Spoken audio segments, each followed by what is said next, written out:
দর্শক এ পর্যায়ে কোরবানির খবর জানাতে চুয়াডাঙ্গা থেকে যোগ দিচ্ছেন সহকর্মী রেজাউল করিম লিটন।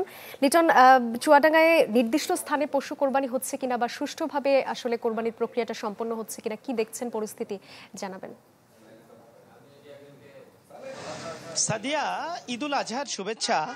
আপনি জানেন যে সারা দেশেই আজকে যে পবিত্র ঈদুল আজহা উদযাপিত হচ্ছে এবং আজকের এই দিনেই মুসলমানদের প্রধান কাজ কোরবানি করা।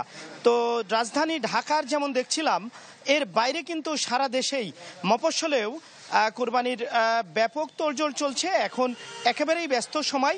আমি শহর ঘুরে দেখেছি, চুয়াডাঙ্গাতে প্রচুর কোরবানি হচ্ছে এবং মানুষ আসলে এখানে যে যার মতো করেই কোরবানি দিচ্ছেন। একটা উৎসব, পরিবারের সবাই মিলে।